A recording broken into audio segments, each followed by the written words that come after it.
First Mortgage. For those of you who don't know about First Mortgage and a partnership we've got with MFT and all the other NHS trusts we work with, I'll run through our details a bit later on, but we tend to do a monthly webinar on different educational pieces surrounding with mortgages and financial protection.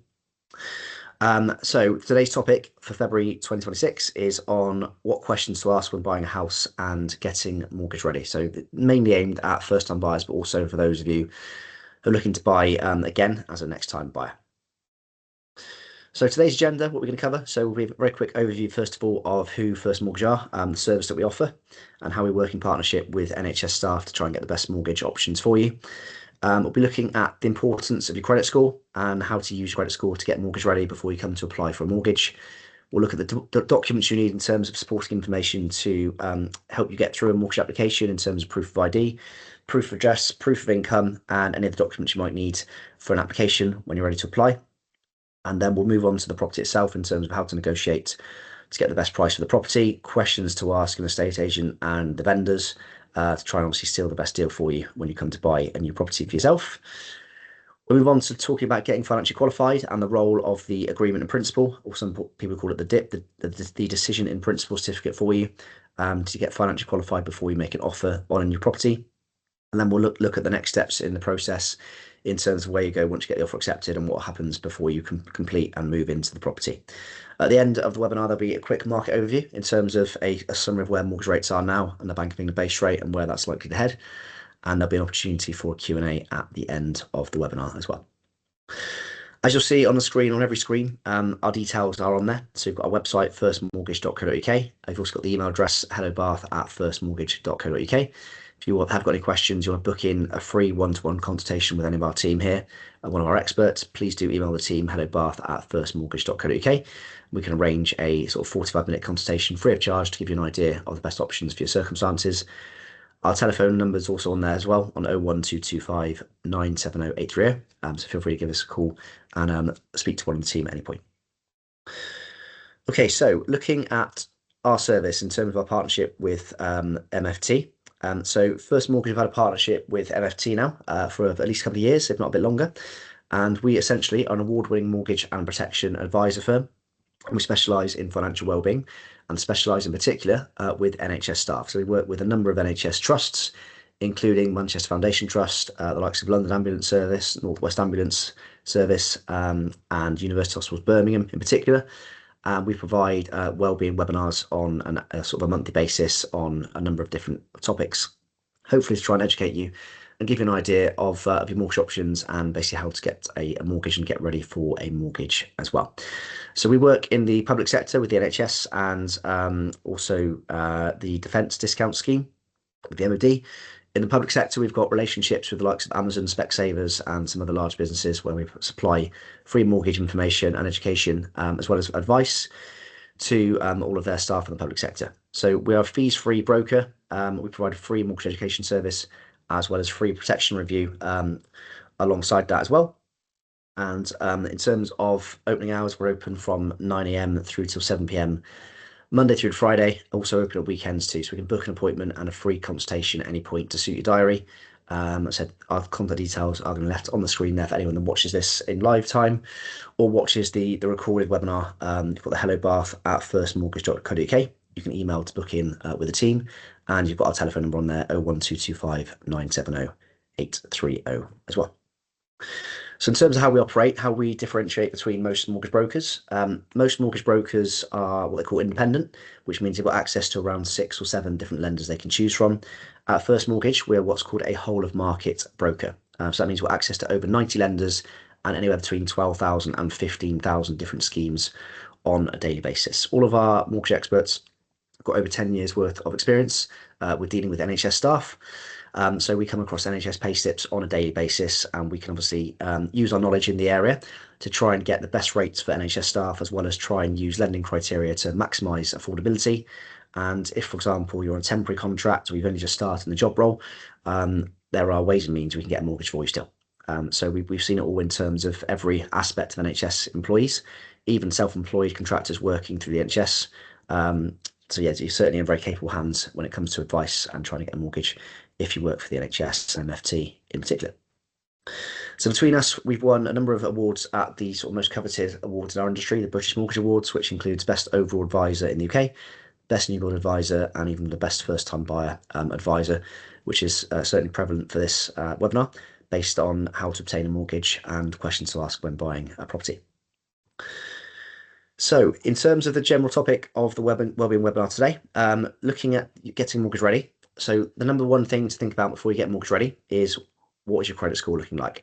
So best thing to do to improve your, well, first of all, it'd be worthwhile checking what your credit score is before you think about getting a mortgage.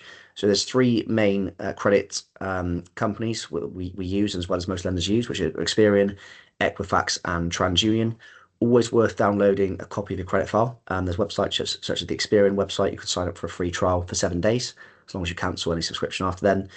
Check My File is also a very good website where you can check all three credit companies, Experian, Equifax, and TransUnion, to see if there's any blips on your credit score, or see if there's any issues.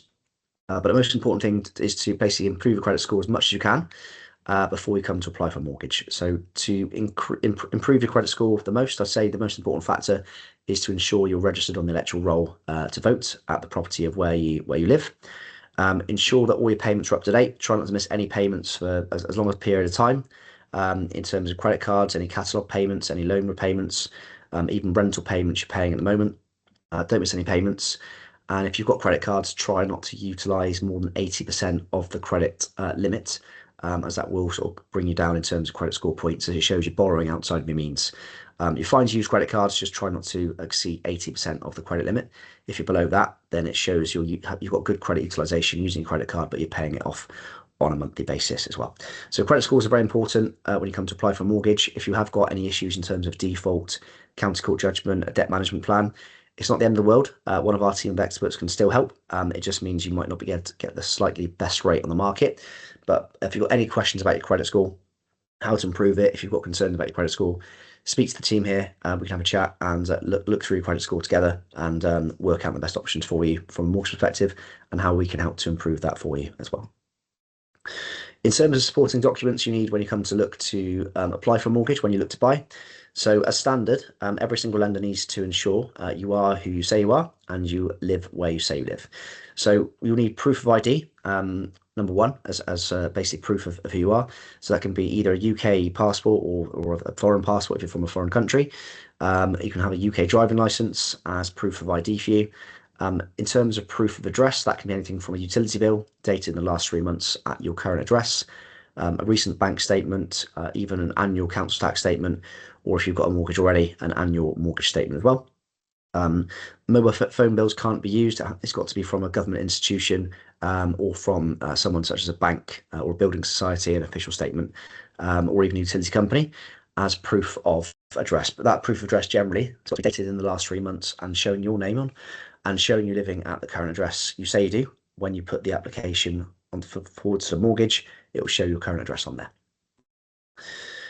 In terms of proof of income documents, so largely speaking, 90% of NHS staff we've dealt with sort of over the last sort of 5 or 6 years or so have tended to be just PAYE in terms of pay slips. So if you've worked for the NHS for over 3 months, we'll need the latest 3 pay slips. If you've just been employed by the NHS, or if you've just started a new job role, a new contract of employment will suffice as proof of income, or even a letter from HR to confirm your new job role is starting on X date within, say, 3 months, and what your salary is going to be. We can use any of those forms of proof of income towards providing the necessary documents needed to get the mortgage application through for you. But generally speaking, last 3 months pay slips. If you do happen to be self-employed, we'll need the latest 2 years tax calculations and the latest 2 years tax year overviews as proof of income for your self-employed income, if you're a contractor, for example, and you get paid by the NHS through your own limited company.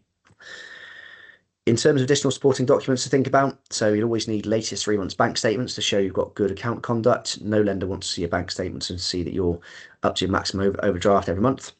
They also want to ensure that there's nothing fraudulent going on, so they want to make sure that the net pay you receive on your NHS payslip matches the net pay you receive into your bank account on a monthly basis for the last 3 months as well. In terms of if you're selling a property, you'll need a memorandum of sale to confirm the sale price of the property you're selling. If you are buying a property with using your own savings or any gifted deposit, you'll need 3 months bank statements showing any proof of funds in that account.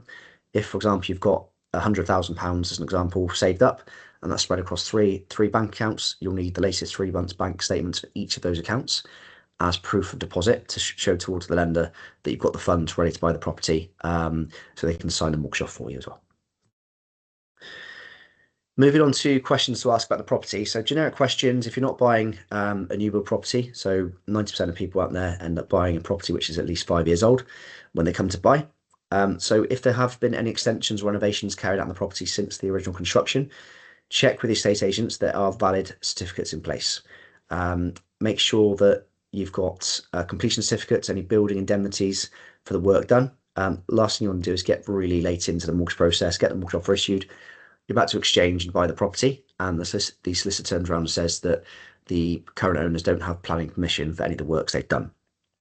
It's not the end of the world if there isn't. You can get indemnity insurance through your solicitor, but it can be quite a costly exercise and it can slow things down right at the end of the journey. So one thing to ask about is, especially on older properties, if any extensions or renovations have been carried out, are there valid certificates in place?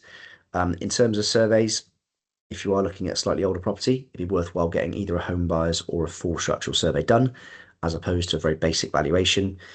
Basic valuation is sort of the cheapest option available. It's often free on a purchase. Home buyers survey is the middle level survey. A full structural survey is the top level. So the basic valuation is very basic in nature. It's carried out on behalf of the lender, and the lender just assesses the property itself to confirm it's A, structurally sound to lend against, and B, it's worth the amount you're buying it for. A home buyer survey is a bit more detailed. They'll look at any obvious signs of defects of the property. So once you move in, anything which might cost you a few £1,000s to remedy. For example, any dry rot to the woodwork, any damp at the property, anything which basically needs a few £1,000s to fix it from a builder will be detailed in a home buyer survey. Or a full structural survey, we'd recommend for anything, a property really sort of 40 years or older. A full structural survey is the most thorough and most comprehensive survey available. It's obviously also the most expensive too. They'll look at everything from the utilities going into the property, make sure you've got working gas, electricity and water supply. They'll look at the roof to make sure there's no issues with the roof and you haven't got to move in and spend 20 grand on a new roof. They'll even look at the property in the surrounding area in terms of any signs of heave, subsidence or sort of landslip as well. That'll be detailed on the report for you. Certainly worth doing, certainly for older properties, a home buyers or a full structural survey, but you can speak to the team here at any stage to understands those differences in a bit more depth, and we can obviously advise you on the best options for your circumstances if and when you're coming to buy a property. You also need to make sure the property you're buying is either freehold or a leasehold property. Generally speaking, the majority of houses are freehold. The majority of flats you buy are leasehold. They're often advertised as share of freehold, but you need to find out the individual number of years left on the lease of the property itself. Most mortgage lenders would need a minimum of 80 years remaining on the lease of the property to allow it to be mortgageable. It's not the end of the world if it's got less than 80 years. There are lenders available. We can still place the mortgage for you, but your advisor will need to know. Alongside that, any obvious costs involved with buying a leasehold property, such as any ground rent costs, any service charge costs, they're often factored into affordability. So tell your advisor what those costs are along the journey. Obviously, your advisor you'll speak to will always ask those questions anyway, but just be wary that that can affect affordability, especially if you're trying to borrow the maximum you possibly can. In terms of other questions to ask, so to get the best deal for you when you come to buy a property, it's always worth knowing or trying to find out at least what the situation is of those people trying to sell the property. So it might be that the people you're buying from are getting divorced and they need a quick sale. It might be you've got a probate property whereby somebody's died and the children trying to sell the property and they basically want the sale to go through as quickly as possible. They're not too concerned how much it's going to be. They just want their cash. You also want to ask questions such as, have the people you're buying from, have they found anywhere to buy? Because if they found somewhere to buy, it might be they're more motivated to sell for a quicker price because they've fallen in love with a new property and they're emotionally invested in a new property. Also, for your own sanity, try and sanity check the price you're paying. Try and look at nearby properties in the same area within sort of a couple of mile radius. Make sure you're not overpaying, say £30,000, £40,000 more for a similar size property square footage that is sold in the last 6 months. But yeah, there are a range of questions to ask if you want any sort of further information or help in terms of where to pitch an offer. Our sort of experts here at First Mortgage are home buying experts. Have a chat with them. They can give you an idea of where to pitch an offer based on the purchase price without being too cheeky, but also might be able to save a bit of money on the purchase price when you come to make an offer. In terms of the house buying process, so before you make an offer on a property, you need to ensure you are being qualified financially by a mortgage expert. That sounds quite a onerous task, but actually, in theory, it only takes 20 to 30 minutes as long as you've got the information your mortgage advisor needs to hand. So in terms of information, it's going to be basic stuff. So what's your full name on your passport? What's your address history the last 3 years? A confirmation of your employment income, the name of your employer, your place of work, how much you earn per annum. If you don't know that off the top of your head, as long as you've got your payslip to hand, you can provide the details to your broker over the phone or on a Teams call, and they'll then need to know details of any financial commitments you've got. So, for example, any personal loans, any credit card debts, any student loans, any childcare costs, or anything else which you pay outside the norm. We'll take that into account very quickly. We'll then use our special calculators to work out the maximum you can borrow across all 90 lenders. And at that stage, we can then provide you with the decision in principle certificate. So the DIP certificate, or the AIP certificate is often called, or even an MIP, mortgage in principle certificate. It's the same thing, it's just different jargon used by different mortgage brokers. The decision in principle certificate essentially is a piece of paper which confirms you can borrow X amount based on your circumstances, having been financially qualified by a mortgage expert. And you can use that decision in principle certificate to provide to an estate agent or a new build developer as confirmation you can borrow the mortgage fund you need. So once you've been financially qualified, you can get out there and make an offer on a property with the confidence of knowing that the estate agent will accept your offer because you've spoken to a mortgage expert and you know you can borrow the money you need to borrow. In terms of the next steps, so once you've provided the decision in principle certificate, you've made an offer on the property. It often takes a few days to negotiate on the price and various terms and conditions of the sale. Once you get the offer accepted, let your mortgage expert or mortgage broker know you've had the offer accepted. We'll then have a very quick conversation with you to confirm a few details. So, for example, they'll confirm the address of the property buying, they'll confirm the purchase price. We'll then have a more thorough conversation in terms of your options to recommend the best and most suitable product for your circumstances. So, for example, you've got young kids, it might be you want a fixed rate because you want security of payments. You want to be able to budget towards a monthly figure. If you're a single applicant and you want to benefit from the market, it might be you go for a variable or a tracker rate to get the best product. Our job is to basically guide you in terms of what products available, but also then provide a recommendation based on your circumstances, based on your budget, to get the most suitable product for you. So once you get the offer accepted, get back in touch with the broker. We'll then do the rest. We'll apply for the mortgage on your behalf. We'll get the mortgage offer issued typically between 2 and 4 weeks, sometimes quicker. Once the offer is issued, it is then over to your solicitors to do the rest for you.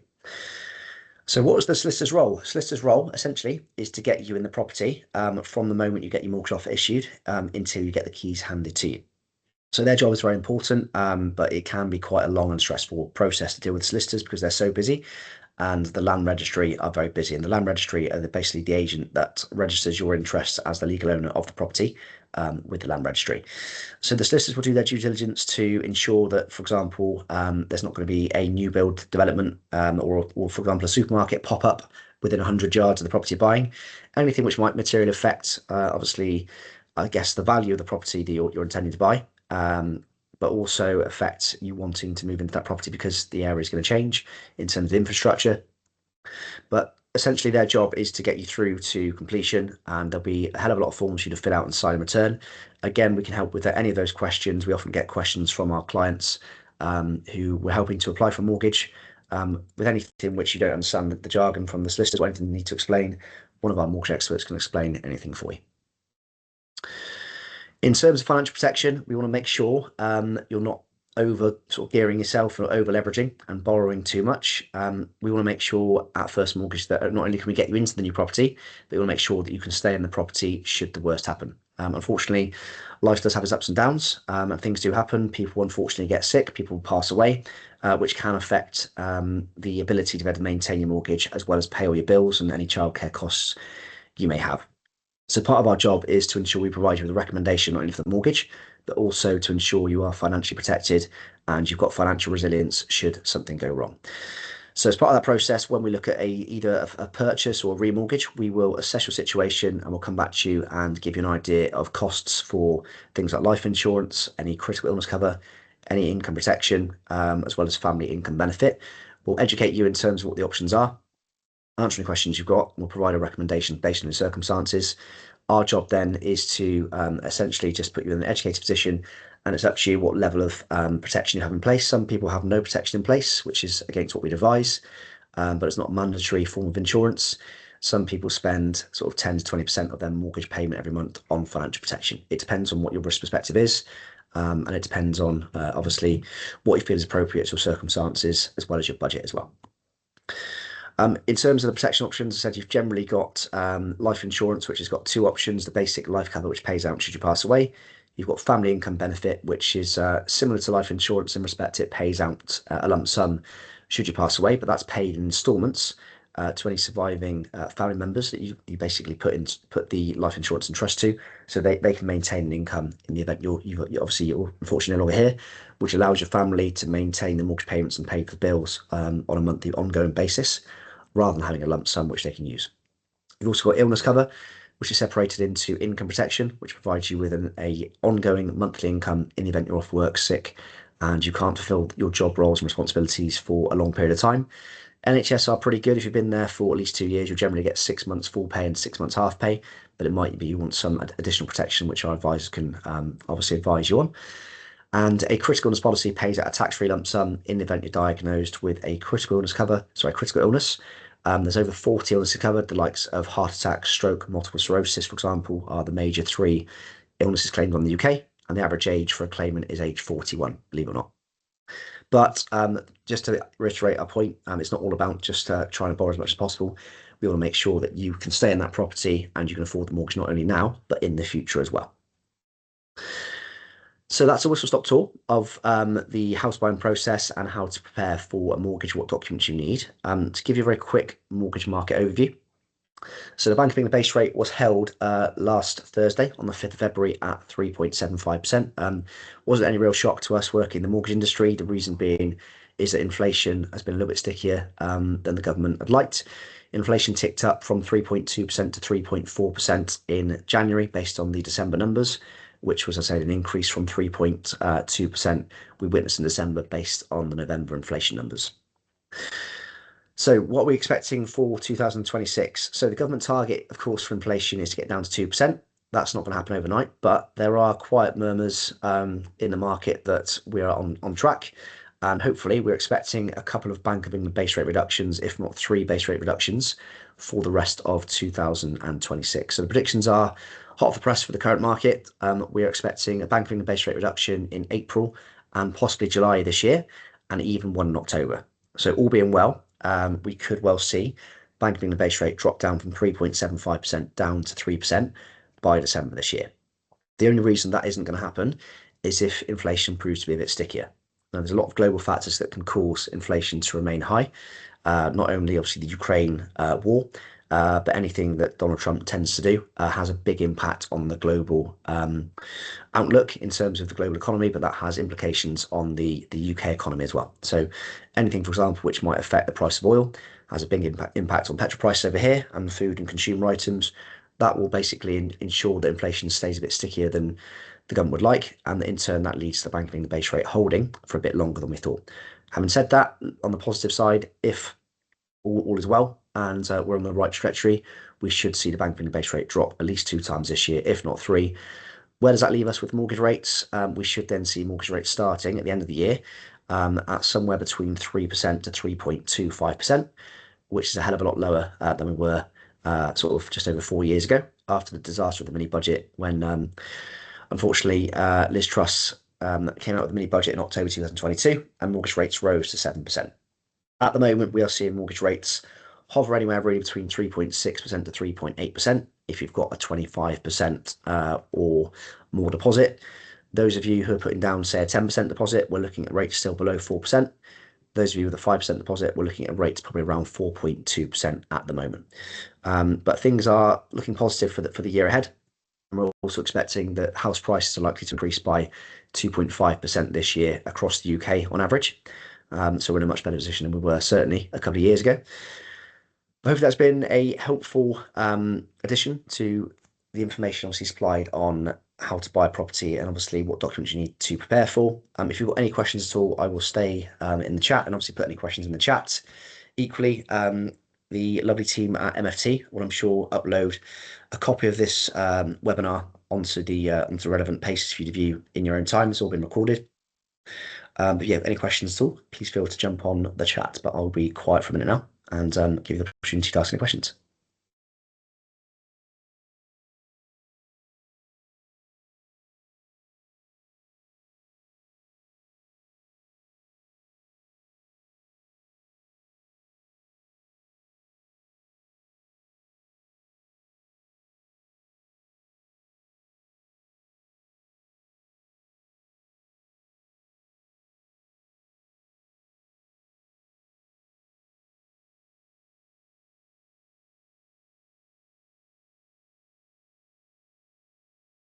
Okay, if you've got any questions, so feel free to ask. But if not, feel free to leave the chat if you've got the information you need.